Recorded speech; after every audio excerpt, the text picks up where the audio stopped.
সুস্থ থাকা যায় কি করে? ওষুধ খেয়ে সুস্থ থাকা যায় তো? আমাদের জীবনে ঠাকুরকে ধরলাম, ঠাকুরকে এখনো চিনতে পারলাম না। 3 দিন আগে দীক্ষা নিয়ে 3 দিন পরে সম্পূর্ণ নিরামিষ খেলেন কোনো ভক্ত। দীক্ষা নেওয়া 3 দিন আগে, 3 দিন পরে সম্পূর্ণ নিরামিষ খেলেন। এবং তার যে চলনা, তার যে কর্ম, কিছুদিন পরে তিনি অসুস্থ হলেন। এবার অসুস্থ হওয়ার পরে ডাক্তার দেখালেন। ডাক্তার দেখানো, ডাক্তার বলছেন আপনার যে অসুখ কোনোদিনও সারবে না,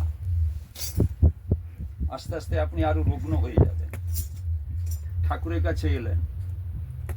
ঠাকুর, ডাক্তার বলছে আমার এই অসুখ, কি করা যাবে?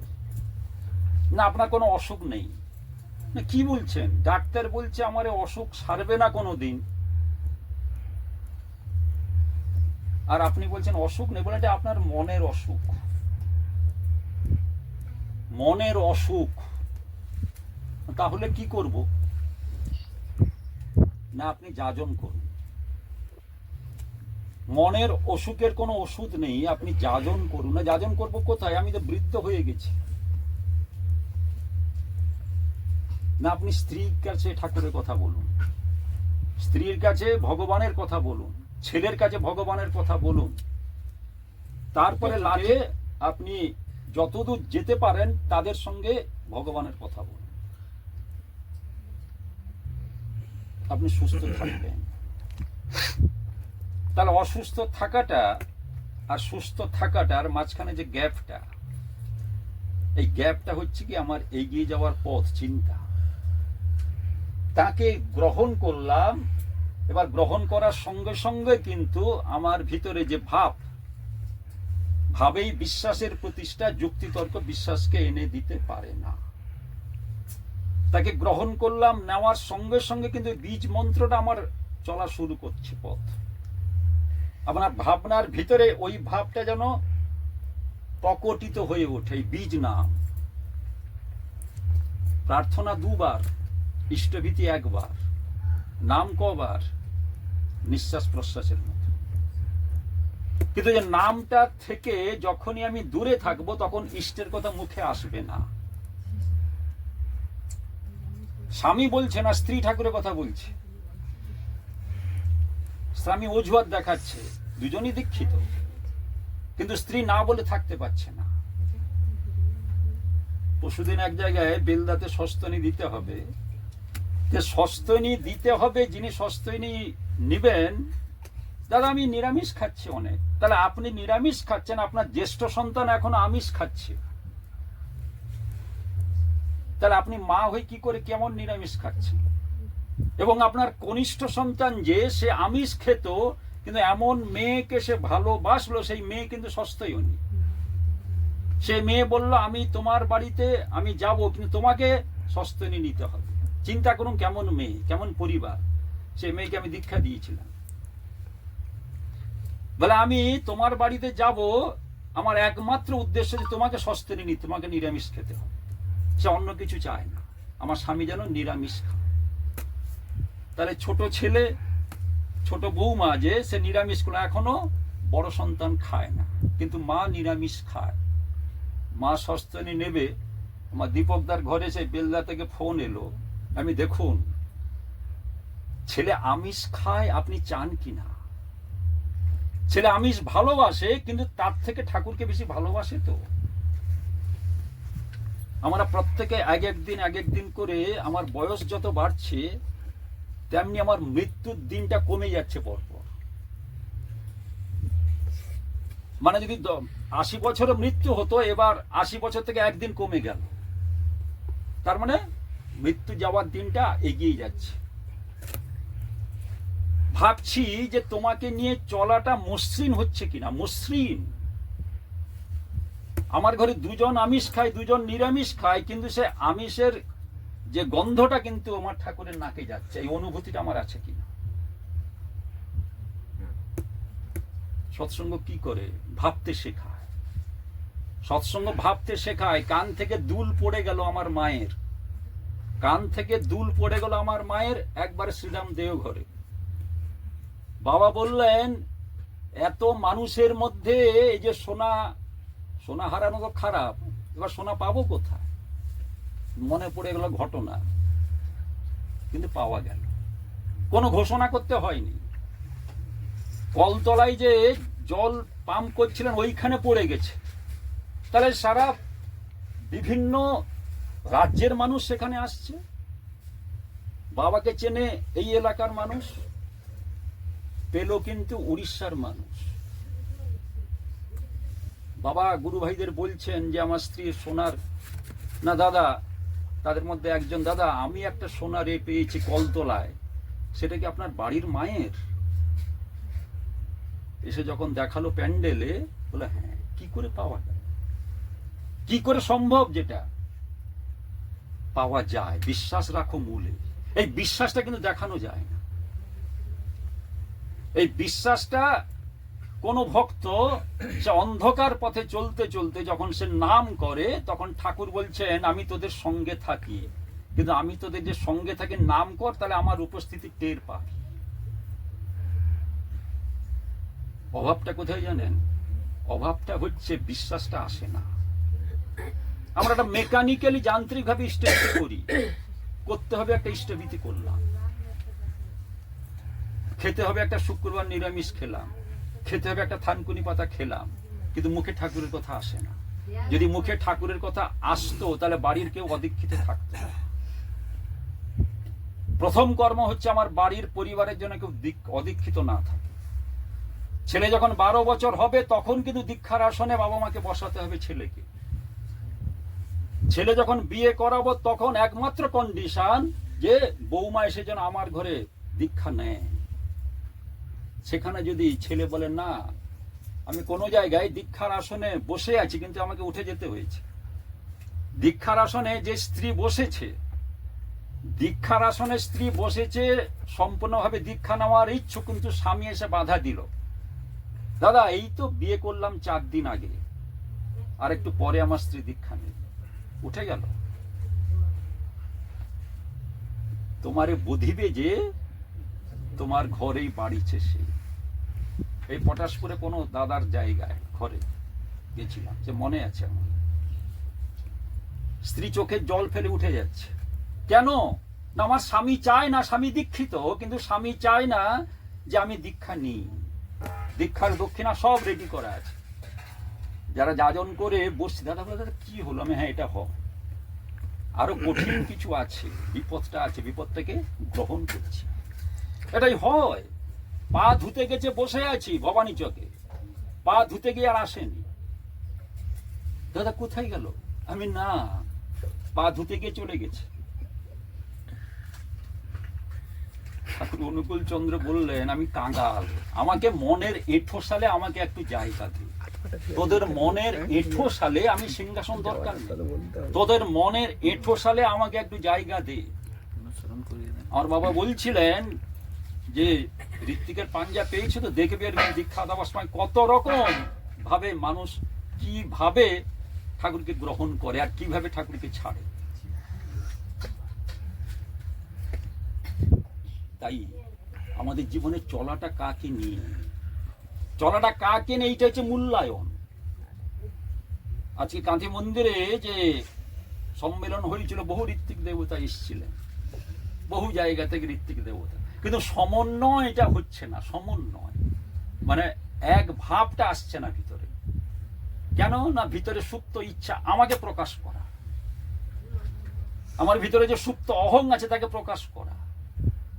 ঠাকুর অনুকূল চন্দ্রের কাছে প্রফুল্ল কুমার দাস দীক্ষা নিয়ে গেছিলেন, কার? রামকৃষ্ণ দেবের, কিন্তু জীবন্ত রামকৃষ্ণ দেবকে তিনি পাচ্ছেন না। আবার ঠাকুরকেও স্বীকার করতে পারছেন যে তুমি ভগবান। থাকলেন ঠাকুরের কাছে 5-7 বছর ধরে থাকলেন, তারপর বলছেন ঠাকুর আমি দেখছি রামকৃষ্ণদেব আপনি আবার হয়ে এসছেন। ঠাকুর মুচকি মুচকি হাসলেন। এবার ঠাকুর আপনার কাছে দীক্ষা নিলেন এবং থেকে গেলেন চিরদিন। সেই প্রফুল্ল কুমার দাস, তার যিনি মা ত্রিদেবী, তিনি ঠাকুরের কাছে গেছেন। সবচেয়ে বেশি ছেলেকে ভালোবাসে কে? সবচেয়ে বেশি ভালোবাসে মা। সব মায়েরা এক কথা বলবেন, সবচেয়ে সন্তানকে বেশি ভালোবাসে মা। ঠাকুরের কাছে প্রফুল্লদার মা কয়েকদিন থাকলেন। বলে, ঠাকুর, আপনার কাছে নূতন জিনিস পেলাম। কি না, আমি ভাবতাম আমার ছেলে প্রফুল্লকে সবচেয়ে আমি বেশি ভালোবাসি। এ কদিন আপনার কাছে এসে দেখলাম যে আমার থেকে আপনি বেশি আমার ছেলেকে ভালোবাসে। বলে, তাই নাকি? ঠাকুর বলছেন, বলে, হ্যাঁ ঠাকুর, আমি যা ভালোবাসি প্রফুল্লকে, আমার ছেলেকে আপনি আরো বেশি করে ভালোবাসেন। ঠাকুর, আমি দীক্ষা নেব। ঠাকুর, ছেলে আগে দীক্ষা নিয়েছে, তারপরে মা দীক্ষা নিল। মা যে দীক্ষা নিল, ঠাকুর, ছেলেকে আপনার কাছে রেখে গেলাম, স্যারেন্ডার। টাকা পয়সা ঘর বাড়ি দেওয়া নয়, ছেলেকে দিয়ে দিলাম আপনার কাছে। সেই ছেলে এমএ পাস, সেই প্রফুল্ল দা। সেই ঠাকুর বললেন, প্রফুল্ল, আমার কাছে তুই থাকবি, শুধু আমার কথাগুলো লিখবি। কোনো একদিন ওই খাতাটা পায়খানা যাওয়ার জন্য এক ভাইকে, এক দাদাকে দিয়ে গেছে। ওই খাতাটা দিয়ে গেছেন। ওই সময়ের মধ্যে যদি ঠাকুর কিছু বানিয়ে দেন। বাথরুম থেকে ফিরে আসার পরে সবাই চলে গেল, প্রফুল্ল তুই থাকবি, তোর সঙ্গে কথা আছে। ঠাকুর, তুই খাতাটা দিয়ে দিলি কেন? ওই খাতার সঙ্গে আমার নিঃশ্বাস জড়িয়ে আছে। খাতা কোথায়, নিঃশ্বাস কোথায়, সত্যানুসরণ কোথায়, আমি কোথায়? কোথায় সত্যানুসরণ, কোথায় ঠাকুর? ওই খাতাটা তুই যে দিয়ে দিলি, ওই খাতার পবিত্রতা। তুই যেমন প্রফুল্ল হয়েছিস, তুই যাকে খাতা দিলি সে তোর মতন হয়নি। স্কুলে গেলেই তাকে ছাত্র বলে না, মন্ত্র নিলেই তাকে শিষ্য বলে না। অভিধা কেমন বাবা মাকে মানে, অভিধা বললে তো তার মতন বলবে, কিন্তু অভিধা কেমন মানে অভিধার পাশের ঘরের লোক জানতে পারবে। গোরাদা কেমন মানেন তার পাশের ঘরের লোক জানতে পারবে।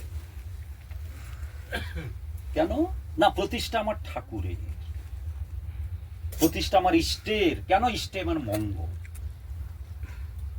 তাই ঠাকুর বলছেন একটি কথা, ধর্ম ধর্ম করিস।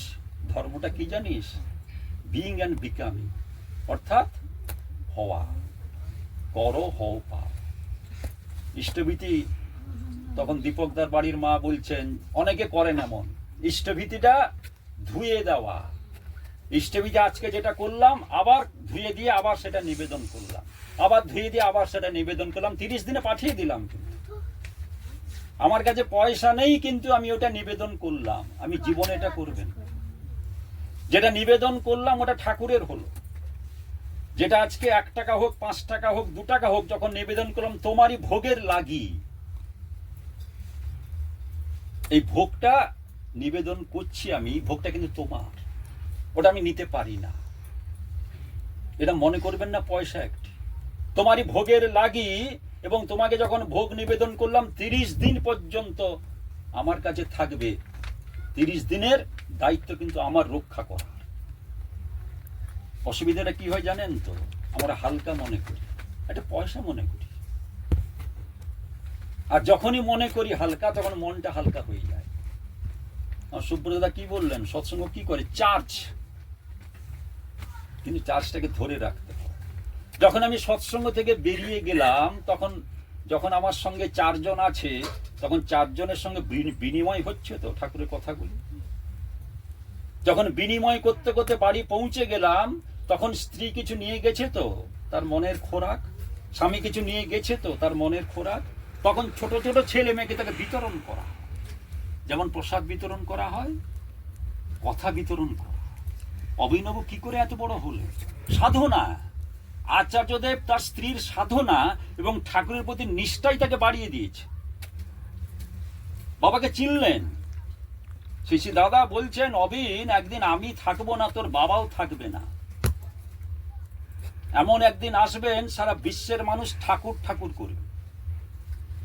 এ বিশ্বে আছে যত নগরাদি গ্রাম, সর্বত্র হইবে প্রচার এ সৎ নাম।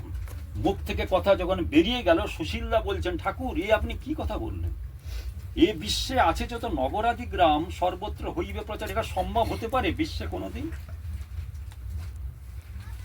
ঠাকুর সুশীলদা এই মুখ থেকে যখন বেরিয়েছে, একদিন না একদিন সফল হবে।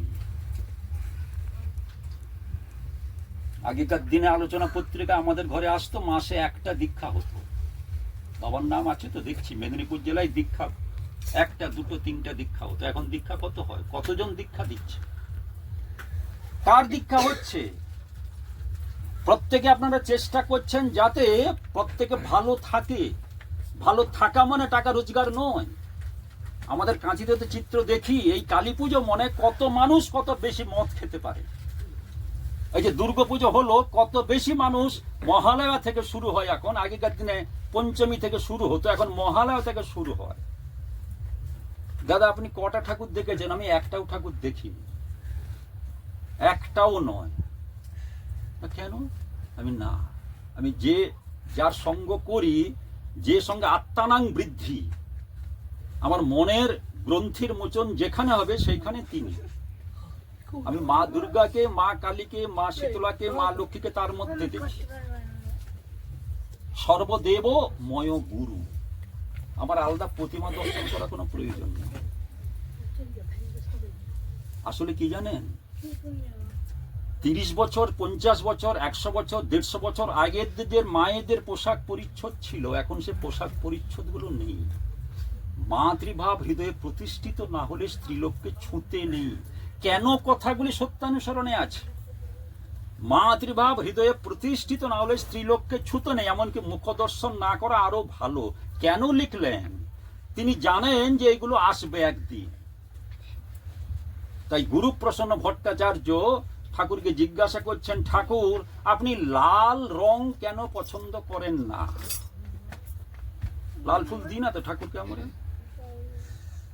ঠাকুর বললেন, আমার ছোট থেকে আমি দেখতাম যে রক্তের নদী বয়ে যাচ্ছে, তাই ওই লাল রংকে দেখলে আমার বড় কষ্ট লাগে। রক্তের নদী মানে জলের নদী না, রক্তের নদী বয়ে যাচ্ছে। তার মানে কি? মানুষ মানুষকে খুন করছে। এখন পশু খুন তো হচ্ছে, মানুষ মানুষকে খুন করছে, বধ করছে। রক্তের নদী বয়ে যাচ্ছে। তাহলে ঠাকুর কবে বলেছিলেন? গুরুপ্রসন্ন ভট্টাচার্যকে, পণ্ডিতটাকে। এবং গুরুপ্রসন্ন ভট্টাচার্যের যে বাবা কৃষ্ণপ্রসন্ন ভট্টাচার্য 1949 সালে নূতন পেন, ওয়াটারম্যান পেন দিয়ে 12ই জুলাই রাত 8:30টার সময় জ্যোতি আশ্রমে বলছেন, ভক্তি রেখো অটুট করে, শক্তি পাবে বুকে, চরিত্রটি উজ্জ্বল রেখো, থাকবে মহা সুখে। নিজের হাতে লিখেছেন। 1949 সালে কৃষ্ণপ্রসন্ন ভট্টাচার্য দাকে রাত 8:30টার সময় 12ই জুলাই, কেষ্টদা এই বাণীটা লিখে দিলাম, ভক্তি রেখো অটুট করে, শক্তি পাবে বুকে, চরিত্রটি উজ্জ্বল রেখো, থাকবে মহা সুখে। চরিত্র কেন বলল? চরিত্র হারিয়ে ফেলছে, সে দাদাদের হোক আর মায়েদের হোক। আজকে কেন ছেলে আমাকে না জানিয়ে বিয়ে করবে? কারণ কে? কেন মেয়ে না জানিয়ে আমাকে চলে যাবে? কারণ কে? এই পরিবার যায় না কেন? কারণ আমি কেন না, আমার কোনো অস্তিত্ব নেই, এক্সিস্টেন্স নেই, আমার কোনো পাওয়ার নেই যে ছেলে আমাকে বাবা বলে শ্রদ্ধা করবে। বাবা ডাকছে, শ্রদ্ধা নেই, ভক্তি নেই। তাই ক্যারেক্টার, চরিত্রের কথাটা বলছেন, চরিত্রটি উজ্জ্বল রেখো, থাকবে মহা সুখে। টাকা পয়সা নেই, ঘর বাড়ি নেই, কিন্তু কি আছে? শান্তি আছে। তাই নিজের হাতে লিখলেন ওয়াটারম্যান পেন দিয়ে 1949 সালে। 3 বছর দিয়ে ঘরে এসছেন, 46 সালে। ছেলে মানে না বাবাকে, স্ত্রী মানে না স্বামীকে। সেইখান থেকে সৃষ্টি অশ্রদ্ধার বীজ বপন হয়েছে। শ্রদ্ধার বীজ নয়, তাই ছেলে তেমন পৃথিবীতে এসছে, তাই ঘরে অশ্রদ্ধার চাষ হওয়ার যে ফল তেমন ফলছে। তাই ঠাকুর একটা কথা বললেন, আমি তোদের ভিতরে ঠাকুরত্ব জাগাতে এসেছি। ঠাকুরত্ব মানে যে যে গুণ নিয়ে তিনি ঠাকুর হয়েছেন, সেই গুণের অধিকারী যেন আমি হতে পারি। সৎসঙ্গ বছরে একবার নয়, সদ্গুরুর শরণাপন্ন হও, সৎনাম মনন করো, সৎসঙ্গের আশ্রয় গ্রহণ করো। আমি নিশ্চয়ই বলছি তোমাকে তোমার উন্নয়নের জন্য ভাবতে হবে না। কিসের উন্নয়ন? অর্থের উন্নয়ন নাকি? পিতৃত্বের উন্নয়ন, মাতৃত্বের উন্নয়ন, সন্তান চর্যার উন্নয়ন, স্বামী স্ত্রী দাম্পত্যের উন্নয়ন। উন্নয়ন মানে ঘর বাড়ি টাকা পয়সা নয়, দাম্পত্য জীবনের উন্নয়ন, সন্তান চর্যার উন্নয়ন। এই উন্নয়ন ঠাকুর চেয়েছেন। কেন ঝগড়া হবে? আমি যদি দীক্ষা নিয়ে আমার ঘরে অশান্তি হয়, পাশের অদীক্ষিত মানুষ কি গ্রহণ করবে আমার ঘর থেকে? আমি তো ওটা ভাবি না। তোকে দেখে মানুষ আমাকে চিনবে, প্রভাবটাই যায়। আমাদের বয়স হয়ে যায় জানেন, বাটনা বাড়ছে। একজন মা বাটনা বাড়তে বাড়তে শাশুড়ি মার সঙ্গে ঠাকুরের কথা বলছে, অবাক হয়ে গেলাম। মন বাটনা বাটায়, সঙ্গে সঙ্গে শাশুড়ি মাকে যে কাজে সৎসঙ্গে গেছিলাম না, এই কথাগুলো আলোচনা করছে। খন্তিতে রান্না করছে, সঙ্গে সঙ্গে শ্বশুর মশাইকে, বাবা জানেন কালকে এই কথাগুলি আলোচনা হয়েছে। তার সন্তান তো ভক্ত ধ্রুব হবে, তার সন্তান তো ভক্ত প্রহ্লাদ হবে। দস্যু রত্নাকর একদিনে বাল্মীকি হয়নি। দস্যু রত্নাকর দস্যু ছিল, কিন্তু বাল্মীকি হতে তাকে সাধনা করতে হয়েছে। কিন্তু সে সাধনাটার সময়, আজকে ঠাকুর যে বললেন যে স্বামী স্ত্রী যখন মিলিত হবে, কাম আবেশে স্ত্রী পুরুষে যেমন করে উপভোগ, পৃষ্ঠতরেই তেমন হলেই তবে সিদ্ধি তবেই যোগ। কাম আবেশে স্ত্রী পুরুষে যেমন করে উপভোগ, পৃষ্ঠতরেই তেমন হলে তবেই সিদ্ধি তবেই যোগ।